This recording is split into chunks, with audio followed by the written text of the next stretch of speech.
मैं मनीषा तिवारी मिश्रा।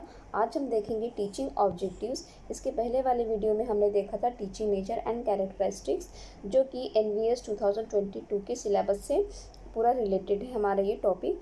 और आज हम देखेंगे टीचिंग ऑब्जेक्टिव, शिक्षा के उद्देश्य क्या हैं। तो चलिए आगे बढ़ते हैं। शिक्षा के उद्देश्य में ऑब्जेक्टिव्स ऑफ टीचिंग क्या है, तो यहाँ पर हम देखेंगे अध्यापन के उद्देश्य, ऑब्जेक्टिव ऑफ टीचिंग। तो शिक्षा को विद्यालय प्रणाली से उभरती मांगों के प्रति अधिक संवेदनशील बनाना होगा। इसके लिए शिक्षक को दोहरी भूमिका के लिए तैयार करना होगा कि जो टीचर एजुकेशन है, उस टीचर एजुकेशन में सबसे ज़्यादा डिमांड इस चीज़ की है कि टीचर को प्रॉपर ऐसा बनाया जाए, संवेदनशील उन्हें बनाया जाए, जिससे कि वे दो रोल निभा सकें अपने ही क्लास में, एज ए टीचर और as a parents, as a friend. ऐसे कई सारे रोल्स हैं जो कि टीचर को निभाने हैं, और ये उन्हें टीचिंग जब वो प्रोफेशनल कोर्स करते हैं उसमें ये चीज़ का इसी चीज़ को उन्हें डेवलप करना चाहिए। अब जैसे यहाँ आप देखेंगे एज ए टीचर यह बच्चों को पढ़ा रही हैं, बट बच्चों को जो पढ़ा रही हैं वहाँ पे वो as a guider, as a friend वहाँ पे वर्क कर रही हैं, जिससे यहाँ पे ये समझ में आता है कि बच्चों से वे अपने आप को पूरी तरीके से रिलेट कर रही हैं और बच्चों को गाइड कर रही हैं, और उन्हीं के इंस्ट्रक्शन से बच्चे अपना काम करेंगे या किसी भी चीज़ को बहुत बेहतर तरीके से समझेंगे। नेक्स्ट पॉइंट की तरफ बढ़ेंगे।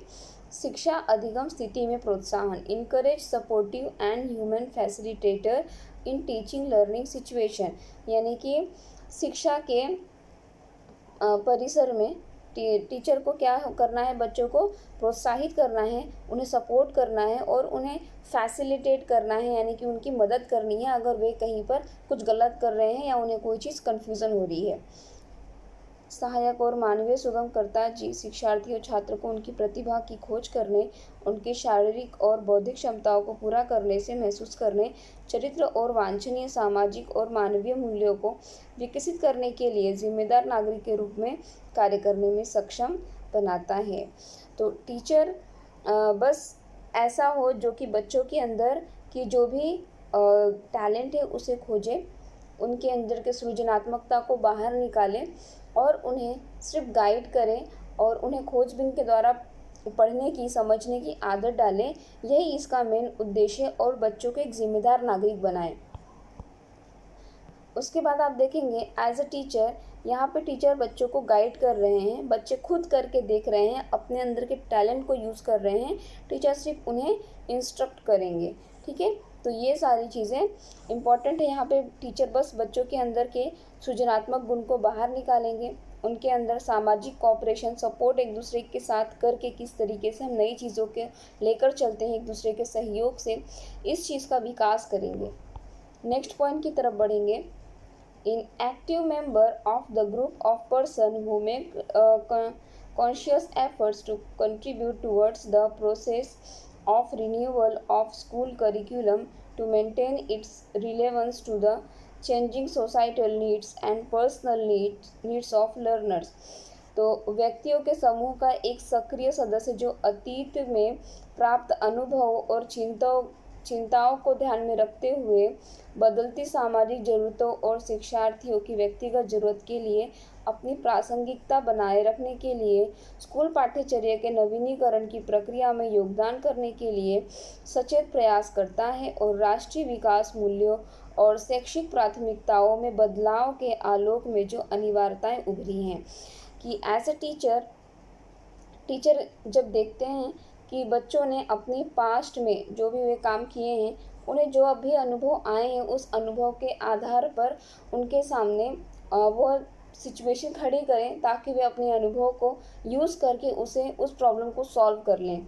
ठीक है, इस तरीके की चीज़ों को वे डेवलप करें।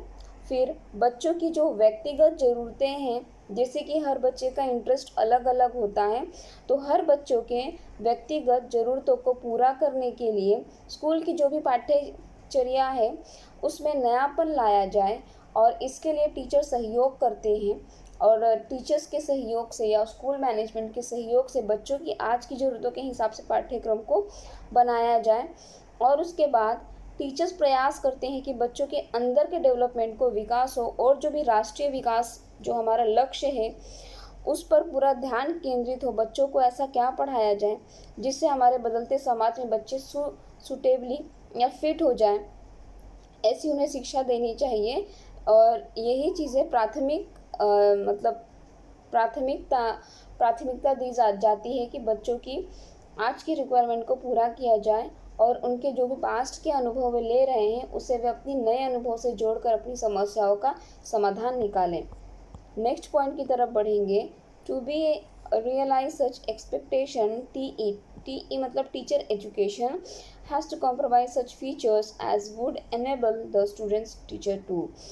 ऐसी अपेक्षा को पूरा करने में सक्षम होने के लिए टीचर एजुकेशन को ऐसी विशेषताओं को शामिल करना होगा जो छात्र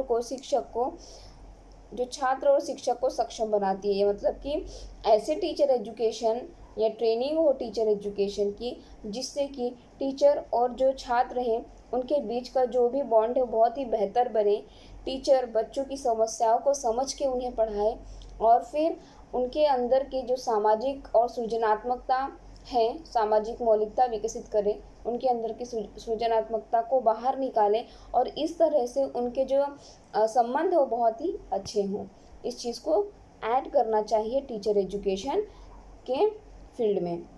care for children and who love to be with them, बच्चों की देखभाल करें और जो उनके साथ रहना पसंद करते हैं। टीचर अगर बच्चों के साथ रहते हैं तो बच्चों की देखभाल करें। टीचर बच्चों को सामाजिक, सांस्कृतिक और राजनीतिक संदर्भों में समझें। बच्चे किस बैकग्राउंड से आ रहे हैं, उनकी सामाजिकता क्या है वे समझें, उनकी संस्कृति क्या है। कभी कभी ऐसा होता है कि कोई एग्जाम्पल देकर बच्चों की संस्कृति को भी हट किया जाता है, तो इस चीज़ से भी बचें। टीचर को पहले समझ लेना चाहिए कि उनकी संस्कृति कौन सी है, उनका बैकग्राउंड कैसा है, उस हिसाब से उन्हें समझना शुरू करें। और उनकी राजनीतिक मतलब कि समाज में जो राजनीति होती है उस हिसाब से उनका रिलेशन क्या है और उनके जो व्यक्तिगत अनुभव से अर्थ की खोज के रूप में सीखने को देखें।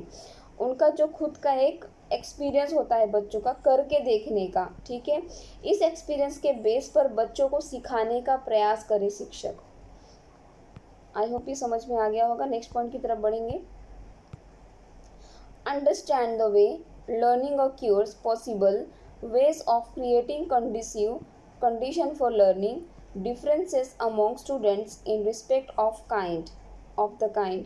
सीखने के तरीकों को समझें। सीखने के लिए प्रवाहिकीय परिस्थितियों को बनाने के संभावित तरीके, सीखने के प्रकार, गति और शैली के संबंध में छात्रों के बीच मतभेद, ज्ञान सृजन और चिंतनशील सीखने की निरंतर विकसित होने वाली प्रक्रिया के रूप में देखें। एज अ टीचर बच्चों को आपको ऐसे देखना है कि हर बच्चा एक दूसरे से अलग है, सबकी गतिविधि अलग है एक दूसरे से, ठीक है, सब सेम नहीं होंगे। किसी के अंदर अच्छी गति होगी पढ़ने में, किसी के अंदर ड्राइंग करने की गति अच्छी होगी, किसी की राइटिंग अच्छी होगी। इस प्रकार से सबकी अलग अलग क्वालिटी है। उसके हिसाब से उनके सीखने के अनुभव को देखें कि वे सीखते किस प्रकार हैं और उस हिसाब से उन्हें काम दिया जाए या उस तरीके से उन्हें पढ़ाया जाए ताकि उनके अंदर की जो चिंतन करने की जो विकास है, चिंतन सोच की जो विकास है वो अच्छी तरीके से विकसित हो। उस हिसाब से बच्चों को काम दें और उनके अंदर की चिंतनशील प्रक्रिया को बाहर निकालें ताकि बच्चे नई नई चीज़ों को सीखने और समझने में आसानी महसूस करें। तो बच्चों को समझ के ऑल ओवर इसका यही है कि बच्चों को समझ के ही उन्हें सिखाना चाहिए और उनके सामने ऐसे ही क्वेश्चन या ऐसी चीज़ें रखी जाएं जिनसे बच्चे चिंतन करके बेहतर तरीके से सीखें। नेक्स्ट पॉइंट की तरफ देखेंगे। यहाँ आप देख सकते हैं कि कैसे बच्चा सेल्फ स्टडी कर रहा है और यहाँ पर आप देखेंगे कि बच्चे के अंदर की जो चिंतन शैली है उसे समझकर बाहर निकाला जा रहा है। ऐसी बच्चों के सामने चीज़ें रखी जाएँ जहाँ बच्चों की सोच का विकास हो। नेक्स्ट पॉइंट की तरफ बढ़ेंगे। View knowledge not as an external reality embedded in textbooks, but as constructed in the shared context of teaching, learning and personal experience। ज्ञान को पाठ्य पुस्तकों में अंतर्निहित बाहरी वास्तविकता के रूप में नहीं, बल्कि शिक्षण, अधिगम और व्यक्तिगत अनुभव के साझा संदर्भ में निर्मित रूप में देखें। जो भी टेक्स्ट बुक में दिया है बस उसी के आधार पे पूरा एजुकेशन को नहीं देखना है। रियल में जो हमारे समाज में चीज़ें हैं, बच्चों के अनुभव क्या लेकर आए हैं बच्चे, उसे समझें और उस हिसाब से वे अपने अनुभव के द्वारा अपने ज्ञान का निर्माण करें। इस पे ज़्यादा फोकस किया है, यही एक ऑब्जेक्टिव है हमारे टीचिंग का। ये देखिए, बच्चों के अंदर अनुभव के बेस में नई चीज़ें करने को ज़्यादा वैल्यू दी गई है कि बच्चा अनुभव करेगा, करके सीखेगा तो बेहतर सीखेगा। और इसी चीज़ को टेक्स्ट बुक तक सीमित ना रख के बच्चों को करके देखने की प्रोसेस में ही लाकर बच्चों को सिखाना है।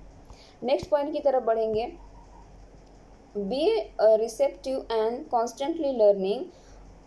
ग्रहणशील बने और लगातार सीखते रहें। यानी ग्रहणशील मतलब क्या, सिर्फ ग्रहण ना करते रहें, जो भी इंस्ट्रक्शन टीचर्स दे रहे हैं उस चीज़ को उस सिचुएशन के हिसाब से अच्छी तरीके से सुन के समझ के उसे करें, ठीक है। और अपने अनुभव को भी लगातार यूज़ करें, सीखते रहें बच्चे, खाली ना बैठें। सीखने को व्यक्तिगत अनुभव से अर्थ की खोज के रूप में देखें और ज्ञान सृजन की चिंतनशील सीखने की निरंतर विकसित होने वाली प्रक्रिया के रूप में देखें। जैसे कि बच्चों को कोई अगर टीचर इंस्ट्रक्ट कर रहे हैं तो बच्चों को ध्यान से उसे सुनना है, समझना है और उनके जो भी पास्ट के अनुभव थे, जो भी पास्ट में उन्होंने अनुभव लिया था, उस चीज़ को भी अगर वे यहाँ जोड़ सकते हैं तो उसे जोड़ना है और नई चीज़ों का, नई सृजनात्मक चीज़ों का खोज करके उसे बेहतर तरीके से बनाकर नया चीज़ को सीख कर और नई चीज़ों का निर्माण करना है। तो यहाँ पे teacher as a facilitator work करेंगे, स्टूडेंट यहाँ पे क्रियाशील रहेंगे, ग्रहणशील होंगे और नई चीज़ों का इस्तेमाल करके और नए अनुभव लेकर प्लस पास्ट के अनुभव के साथ कुछ नया निर्माण करें। और इस प्रकार से निरंतर विकसित होने वाली प्रक्रिया के रूप उनके अंदर आप देख सकते हैं कि वे किस तरीके से हर दिन एक नई चीज़ों को करके देखते हैं और नया अनुभव लेते हैं। नेक्स्ट पॉइंट की तरफ बढ़ेंगे। On responsibility toward society and work to build a better world. समाज के प्रति अपनी जिम्मेदारी और एक बेहतर दुनिया के निर्माण के लिए काम करें। एज अ शिक्षक और एज अ शिक्षा के उद्देश्य के हिसाब से टीचर को एक जिम्मेदारी लेनी चाहिए कि वे समाज के प्रति कितने जिम्मेदार हैं और अपने इस काम के लिए वे किस तरीके से अपने समाज में कोई बदलाव ला सकते हैं अच्छी। और जब समाज में बदलाव आएगा तो हमारे वर्ल्ड में, हमारी दुनिया में भी हम एज ए टीचर आप बदलाव ला सकते हैं। कक्षा के अंदर और बाहर दोनों जगह एक शैक्षिक माध्यम के रूप में उत्पादक कार्य और व्यवहारिक अनुभव की क्षमता की सराहना करें। कक्षा के अंदर और बाहर दोनों जगहों पर शिक्षण को यूज़ करें, इस तरीके का उन्हें अनुभव दें कि बच्चे टेक्स्ट बुक तो पढ़ें और टेक्स्ट बुक में जो भी चीज़ें हैं उसे अपनी व्यवहारिकता में अपने समाज में यूज़ करें और बेहतर बने। जैसे कि मैथ्स एग्जाम्पल दे रही हूँ, जैसे कि अगर मैथ्स में एडिशन एंड सब्सट्रैक्शन है तो बच्चे जब दुकान में कोई चीज़ खरीदने जाते हैं तो वहाँ पे उन्हें एडिशन और सब्सट्रैक्शन का सबसे ज़्यादा यूज़फुल होगा। यानी कि वे अपनी पढ़ाई का प्रैक्टिकली कैसे यूज़ करें, उसे अनुभव करें। और ये चीज़ हमेशा बच्चों से पूछती रहनी चाहिए कि वे जो भी चीज़ आज पढ़े हैं उसे किस तरीके से वे अपने निजी लाइफ में या निजी ज़िंदगी में अपने पेरेंट्स की हेल्प करने में या खुद की हेल्प करने में कैसे मदद कर रहे हैं। इस प्रकार से बच्चों को अनुभव द्वारा सिखाएं, उनके टेक्स्ट बुक और सामाजिकता से रिलेटेड होकर। आप यहाँ पे भी देखेंगे जैसे टीचर हैं, बच्चों को यहाँ पे कोई नई चीज़ सिखा रहे हैं जहाँ पर बच्चे सीख कर अपने इसी नॉलेज का ज्ञान अपने नॉलेज को वे अपने प्रैक्टिकल लाइफ में यूज़ करेंगे, अपने घर पर यूज़ करेंगे या अपनी पर्सनल लाइफ या अपनी प्रोफेशनल लाइफ में अनुभव को यूज़ करके कुछ बेहतर कर सकते हैं। नेक्स्ट पॉइंट की तरफ बढ़ेंगे। Analyse the curriculum framework policy implication text have a sound knowledge base and basic proficiency in language. पाठ्यचर्या ढांचा, नीति निहितार्थ और ग्रंथों का विश्लेषण करें। एक अच्छा ज्ञान आधार और भाषा में बुनियादी दक्षता हो। पाठ्यचर्या का जो ढांचा है वो इतना बेहतर हो जिसमें कि अच्छे तरीके से चीज़ों को अच्छे तरीके से एक्सप्लेन किया हो, विश्लेषण किया हो। टेक्स्ट बुक में विश्लेषण बहुत अच्छे तरीके से किया हो, कन्फ्यूज़न ना हो, इजी हो, इस प्रकार से पाठ्यचर्या ढांचा हो।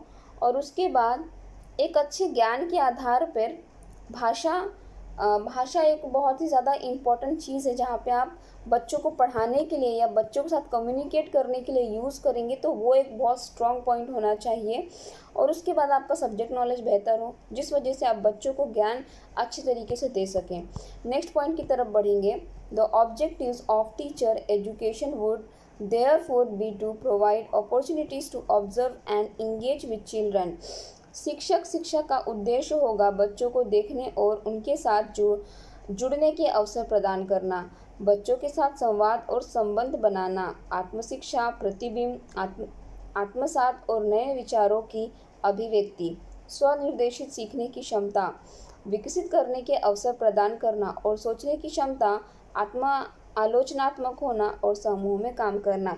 एज शिक्षक में जब टीचर एक ट्रेनिंग लेते हैं तो वहाँ पे टीचर्स को यही सिखाना चाहिए कि कैसे वे बच्चों के साथ जुड़कर कोई एक अच्छा अवसर प्रदान करें, उन्हें बच्चों को एक अच्छा अवसर प्रदान करें। जैसे कि टेक्स्ट बुक में कोई स्टोरी दी है तो बच्चों को इसी स्टोरी को क्लास में करके देखने के लिए ऐसा टाइम दीजिए कि बच्चे उसी कहानी को पढ़कर समझकर वहाँ पे आपके सामने प्रेजेंट करें, उसकी भूमिकाएं निभाएं। ये एक अच्छा अवसर प्रदान करना है बच्चों को, जहाँ पर बच्चे अपने संवाद को अच्छा कर सकते हैं, पढ़ने की स्किल, रीडिंग की स्किल बेहतर कर सकते हैं, अपने अभिनय को प्रकट कर सकते हैं क्लास के सामने। इस प्रकार से उन्हें अवसर दें उनके टैलेंट को बाहर निकालने के लिए।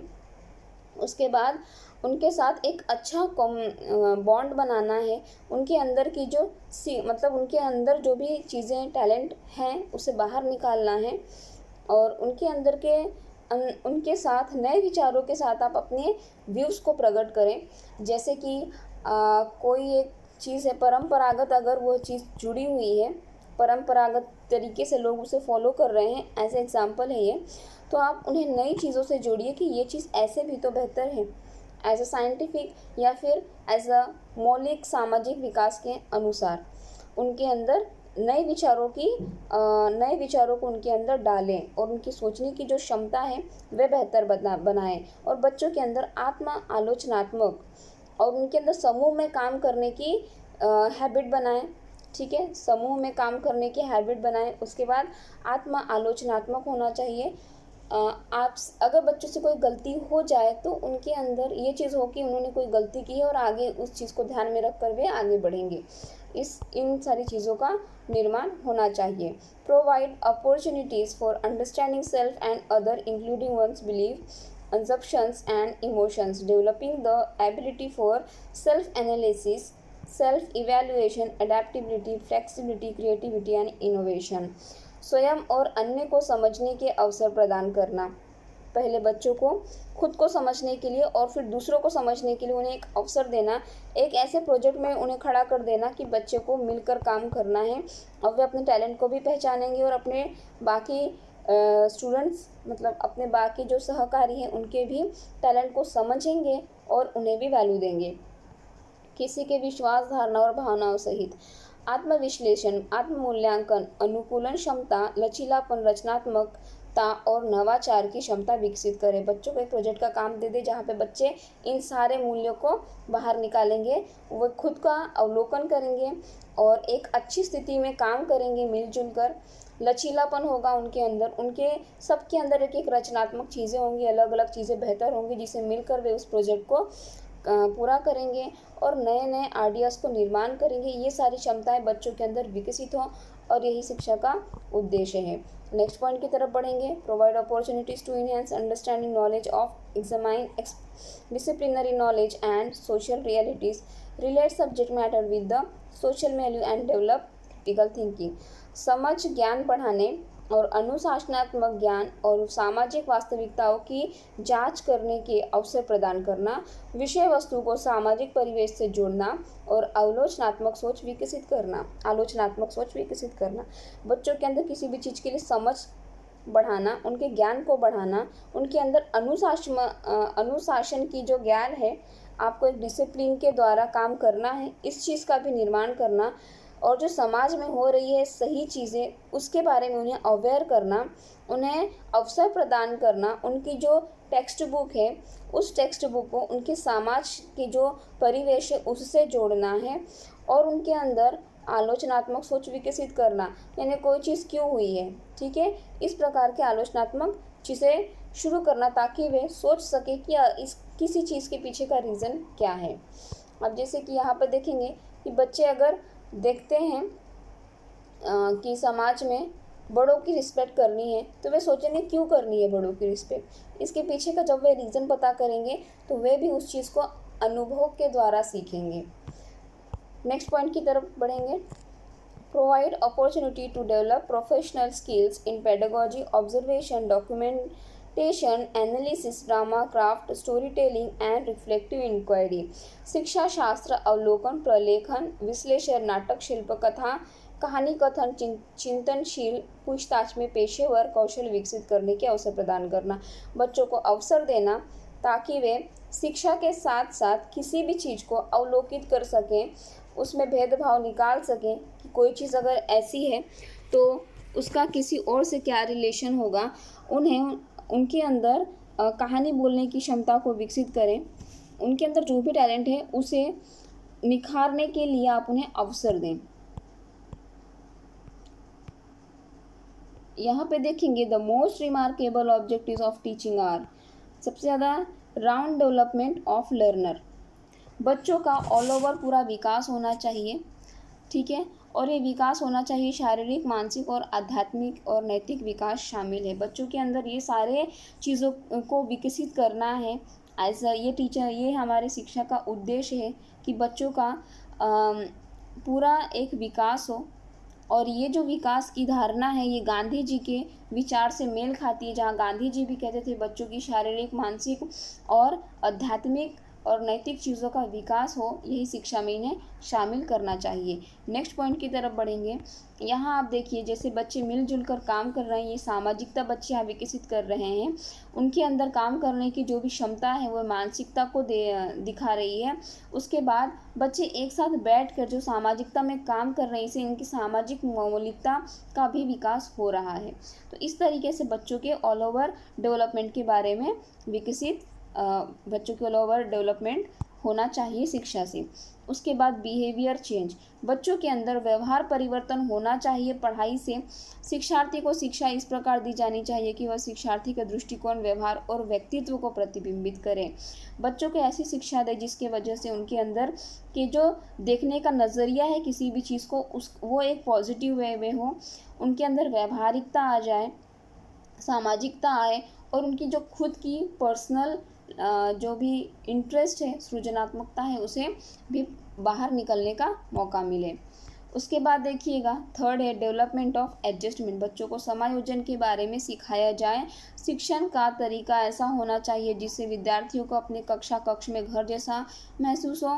शिक्षक को यह सुनिश्चित करना होता है कि शिक्षार्थी पर्यावरण के साथ अच्छी तरह से समायोजित हो गया है, जिसमें उसके सहपाठी, स्कूल के साथी और बड़े पैमाने पर उसके समाज अन्य शामिल हुए हैं। बच्चों को ये जो क्लास है उनकी ये एक फैमिली की तरह लगनी चाहिए, उसके जो क्लासमेट्स हैं वो उसके फैमिली मेम्बर्स की तरह लगनी चाहिए। इस प्रकार का माहौल हो, बच्चे कंफर्टेबल तरीके से क्लास में बैठें, उन्हें किसी प्रकार की दिक्कत ना हो। इन सारे चीज़ों का ध्यान ये एक्चुअल में उद्देश्य है हमारी शिक्षा का, और टीचर को इसका ध्यान रखना है। उसके बाद देखेंगे लर्नर्स मेंटल एबिलिटी, बच्चों की मानसिक क्षमता का विकास हो।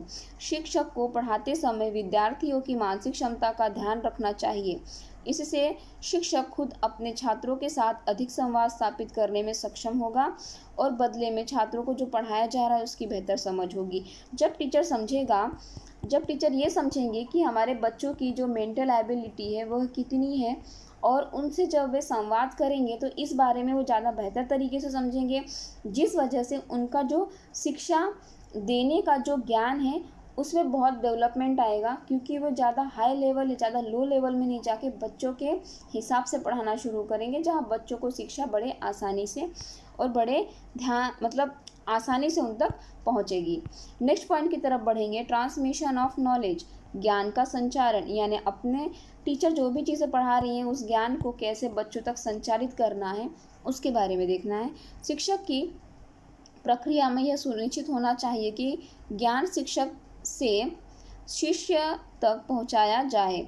इस उद्देश्य को प्राप्त करने के लिए शिक्षक को बहुत ही संचारी होना चाहिए और शिक्षण की प्रक्रिया को इसमें विद्यार्थियों की भागीदारी सुनिश्चित करनी चाहिए। जितना अधिक छात्र की शिक्षक के साथ बातचीत करने के लिए प्रोत्साहित किया जाता है, ज्ञान के संचार की संभावना उतनी ही अधिक होती है। यानी कि टीचर जितना ज़्यादा बच्चों से कम्युनिकेट करते हैं, बात करते हैं, उतना ही ज़्यादा ज्ञान का संचार होता है। टीचर उन्हें कोई भी अगर एक कोई भी चैलेंज देते हैं जहाँ पे शिष्य उनसे कई सारे क्वेश्चंस पूछेंगे और इस क्वेश्चंस के बेसिस पे ही जो टीचर उनसे संवाद करते हैं, उन्हें ज्ञान देते हैं, यहाँ पे बच्चे नए नए ज्ञान को अर्जित करते हैं और अपने टारगेट को पूरा करते हैं। तो टीचर और स्टूडेंट के बीच में जब अच्छा एक संचार होता है तभी एक बेहतर ज्ञान का ट्रांसफ़र होता है स्टूडेंट के पास। नेक्स्ट पॉइंट की तरफ बढ़ेंगे।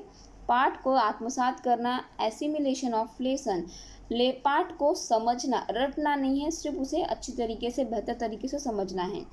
शिक्षण देने से नहीं रुकता। छात्रों को जो पढ़ाया जाता है उसे आत्मसात करने के लिए इसे जिम्मेदार होना चाहिए। शिक्षण का तरीका इतना सुखद होना चाहिए कि छात्र जो कुछ पढ़ाया जाता है उसे पकड़ सके। टीचर का पढ़ाना इतना ईजी होना चाहिए कि जो स्टूडेंट हैं उन्हें ये चीज़ इतने अच्छे से समझ में आए कि उन्हें ये चीज़ रटने की ज़रूरत ना पड़े, उन्हें सिर्फ समझ में आए, पूरे टाइम के लिए उन्हें वो चीज़ समझ में आए। आप भी देखेंगे कि आपके कुछ कुछ टॉपिक्स हैं जो आपको हमेशा याद रहते हैं।